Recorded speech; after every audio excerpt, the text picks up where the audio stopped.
Saudara, dari Arlington, Virginia, saya Helmi Yohanes dan tim VOA kembali hadir dengan serangkaian berita Amerika Serikat dalam segmen Sapa Dunia. Rakyat Amerika memperingati Hari Kemerdekaan 4 Juli yang juga menandai tenggat waktu dari Presiden Joe Biden untuk memvaksinasi 70% warga dewasa Amerika dengan sedikitnya 1 dosis vaksin, yakni target yang ternyata tidak bisa terpenuhi.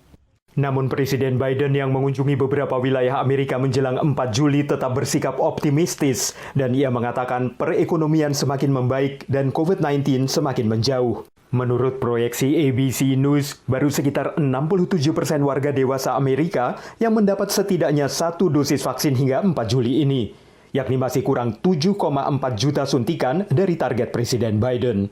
Ini terjadi di tengah menyebarnya varian Delta yang lebih mudah menular dan adanya keprihatinan bahwa sekitar 14,8 juta warga Amerika tidak melakukan suntikan vaksin yang kedua.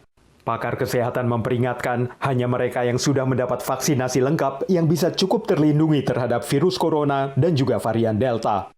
Varian ini kini terdeteksi di 50 negara bagian dan diperkirakan menjadi faktor penyebab naiknya kasus COVID di seluruh Amerika yang tercatat meningkat hampir 10% selama sepekan terakhir.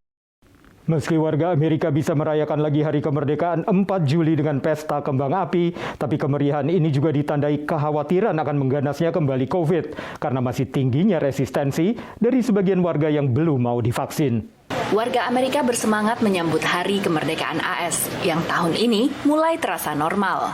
The major change is that we have vaccines, of course, but also we have a sense of how to treat patients with COVID-19. We understand the therapies that we should be using, the ones that don't have the greatest evidence against them. Namun target Presiden AS Joe Biden untuk memvaksinasi 70% warga AS sebelum 4 Juli gagal tercapai. Don't think about yourself, think about your family. Think about those around you. That's what we should be thinking about today. The 4th of July to this year is different than the 4th of July last year, and it's going to be better next year. Selain tidak mencapai target, tingkat vaksinasi di Amerika juga tidak merata. Approximately 1,000 counties in the United States have vaccination coverage of less than 30%. These communities, primarily in the Southeast and Midwest, are our most vulnerable. CDC mencatat dalam 7 hari terakhir, kasus positif di Amerika naik 14,8%, namun tingkat kematian dan perawatan di rumah sakit menurun. If you look at who's being hospitalized today, who are the people getting so sick that with COVID that they need to come into the hospital, 90+% of them are unvaccinated or partially vaccinated. Menghadapi varian Delta, Kamis lalu, Gedung Putih membentuk tim khusus yang berfokus untuk meningkatkan angka vaksinasi di daerah yang resisten. Demikian laporan VOA. Beralih ke melonjaknya jumlah warga Amerika yang bepergian pada liburan 4 Juli ini. Bahkan angkanya melampaui sebelum pandemi pada 2019. Hampir 2,2 juta orang tercatat melewati berbagai bandara Amerika Jumat lalu, sementara puluhan juta lainnya berlibur dengan mobil di tengah tingginya harga bensin. Bandara di penjuru Amerika Serikat mulai sibuk dengan warga yang ingin bepergian lagi setelah setahun lebih berdiam di rumah selama pandemi. There's an amazing amount of pent-up demand for people to connect with each other and reunite. Leisure demand is more than 100% of what it was in 2019. Lonjakan jumlah penumpang pesawat terjadi di tengah berbagai keterbatasan maskapai penerbangan yang belum bisa mengimbangi tingginya permintaan. The recovery of air travel has happened so fast. The airlines are scrambling because many flights in the air without the labor force often to back that up. You throw in some storms and those backup crews aren't there. Secara keseluruhan, Asosiasi Otomotif Amerika memperkirakan jumlah warga yang bepergian mencapai 47 juta orang lebih. Sekitar 91% diantaranya menempuh jalur darat. What's interesting compared to 2019 is that the travel volume by car is actually up. The 43 million of Americans that are going to be traveling by car for the holiday, that's 5% more than we saw in 2019. Ini lonjakan tajam dibandingkan libur HUT kemerdekaan AS tahun lalu dan bahkan beberapa tahun sebelumnya. That's a record number of folks that will be taking a road trip since AAA has begun tracking these numbers in 2000. There's been a lot of pent-up demand for travel. And certainly, with more and more vaccinations, more people are ready to get out.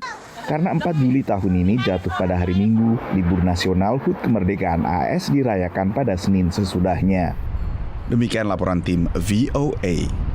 Kini kita tengok warga diaspora Indonesia Francis Carroll yang karir musiknya melesat di Amerika dalam waktu singkat. Francis bisa merilis 2 single berkat akun media sosialnya yang mendapat jumlah follower sangat besar, termasuk dari beberapa musisi terkenal Amerika. Media sosial memang ampuh melahirkan banyak talenta baru.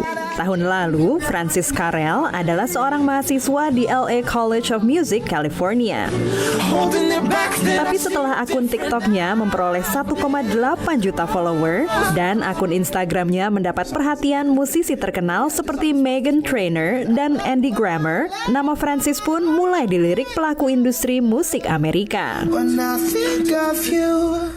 Dalam waktu kurang dari 6 bulan, Francis telah merilis 2 single, Fall dan You Are Too Close.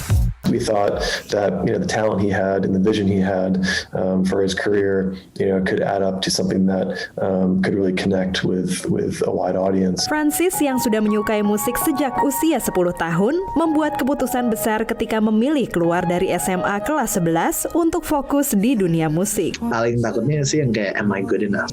Dan juga karena aku grew up di komunitas yang nggak percaya musik bisa jadi karir, tapi kayak untuk aku sih luckily parents aku supportive, juga ngebantu banget untuk kayak if you believe in it, believe in it. Maureen Chandra, ibu Francis, menyarankannya belajar mengenai industri musik agar dapat tetap hidup dari pilihannya. Itu nggak boleh nanggung.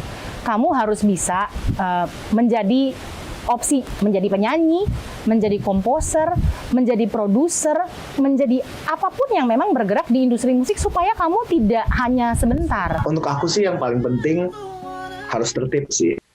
Mindsetnya itu yang kayak I want to do this as a career. Apalagi dengan kompetisi yang diciptakan media sosial yang terus melahirkan musisi-musisi baru.